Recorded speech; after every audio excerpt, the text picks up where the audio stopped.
Hey guys, it's Kyrill Asatur with Centerfin Capital, and this is Centerfin Collective Weekly for the week ending May 17th, 2024. As always, we like to highlight a handful of things that we think are important that happened this week as it relates to markets, investing, and business. So this week we will discuss the tariffs that were announced on China and why that's important. Second, we will go over the economic data that was released. So we had both inflation and retail sales data that we think is important to highlight. And last but not least, we will discuss the new announcements from OpenAI and Google this week about the generative AI technology that they've been developing and the latest versions of that. Starting with tariffs. So this week, the Biden administration announced tariffs on China as it relates to electric vehicles, which will quadruple from 25% to 102%, solar cells, which will double from 25% to 50%, certain steel and aluminum products, which will go from 7.5% to 25%, lithium-ion batteries, which will go from 7.5% to 25%, on and on. So basically just a broad across-the-board increase on tariffs for goods that we import into the U.S. Now, this is not a Democratic or a Republican issue. Trump had started tariffs on China during his administration, and Biden has followed through. Secretary of the Treasury Yellen was in China recently, and she warned China that the U.S. does not want China exporting cheap goods and flooding, as she said, flooding the world with their cheap goods. And so this is consistent with that message. Now, the problem with this is that it's inflationary. Chinese electric vehicles are at a lower price point than most of the electric vehicles made in the U.S.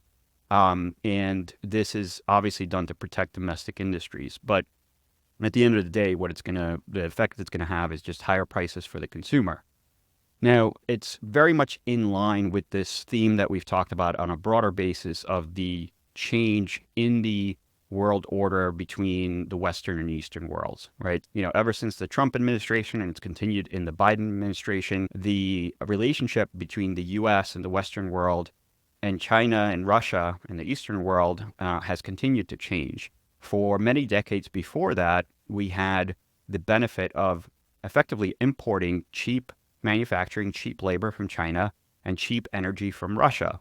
Now, ever since we started to wage tariffs on China, and ever since the conflict with Russia and Ukraine, which is really a proxy between the Eastern and Western worlds, this relationship has changed. And we think that overall, this leads to a more inflationary environment. Related to that, China and Russia actually held a summit where Xi Jinping, the leader of China, and Putin, the leader of Russia, really embraced each other and put out a very strongly worded statement saying that they see a new world order where the U.S. is not the only global world power and not in charge and not trying to allow the U.S. to dictate how the rest of the world lives. Again, this is very significant because we have very tight, very heightened geopolitical tensions right now. The conflict that's been going on between Russia and Ukraine, where the Western world, the U.S., led by the U.S., has backed Ukraine and funded Ukraine to defend itself. China has sided with Russia on that conflict. These tariffs are just another signal to China that we are not embracing them, and we're no longer going to have the same kind of relationship. Overall, this is inflationary for the world. The other caveat is obviously, as we wage war on climate change for these last couple of decades, this is obviously a detriment to that because a lot of these electric vehicles and semiconductors and batteries are things that we need in order to move away from hydrocarbons and to electricity to create energy for our lives.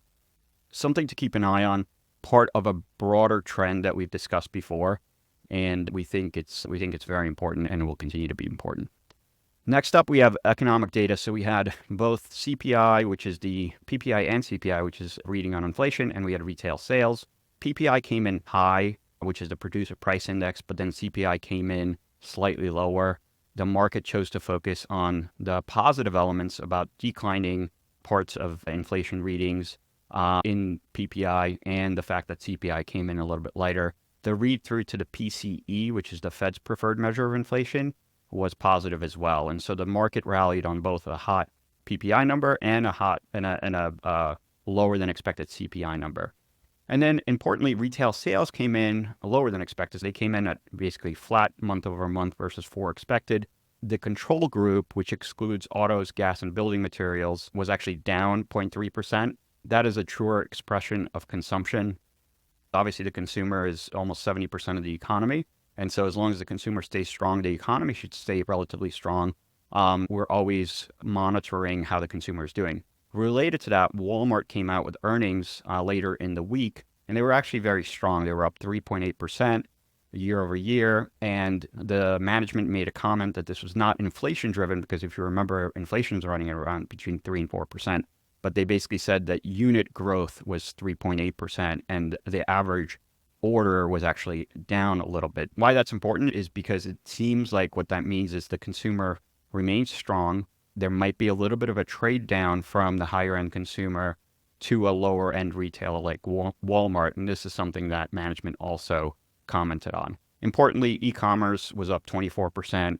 Walmart has been catching up with Amazon for the last decade or so, and they've continued to do a good job there. Consumer seems like they're maybe slowing down, showing signs of slowing down, but still relatively strong. And last but not least, OpenAI and Google released their latest generative AI models. And these were fairly revolutionary in a very short amount of time. Both the models, and we'll start with OpenAI, they released something called 4O, standing for Omni.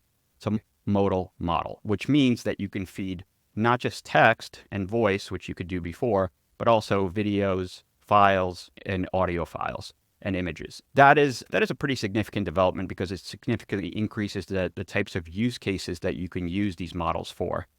Also importantly, they increased the speed of the model, so the latency came down significantly. Now, if any of you guys have used the voice feature for ChatGPT, there is a lot of latency, which, today in a consumer-oriented environment where we expect, immediate feedback, this was not going to work. So they made it so that you can actually almost speak to these models.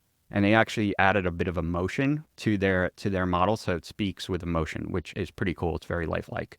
Now, Google increased the amount of tokens to 1 million, which means you can feed it an hour of video or 11 hours of audio or 700,000 words or 30,000 lines of code, which is important because it just increases, again, the use case of these models for consumers and for businesses alike.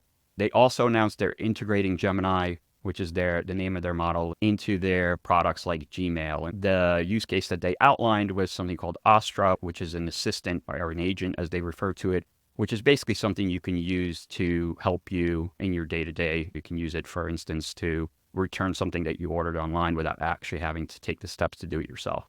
Now, all these things are very impressive. They're going to take some time to get adopted, but the speed at which that they're developing these models is really what's notable, because there's step change upgrades in the functionality of these models and the ability of these models that are happening very quickly. And our advice is, if you haven't used one of these things, please try it out. We think it is important. We think it will become part of our lives.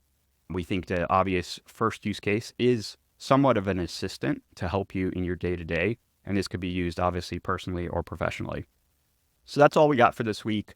As always, let us know if you have any questions or comments, and let us know if there's any topics of discussion you'd like for us to cover next week. Have a great weekend.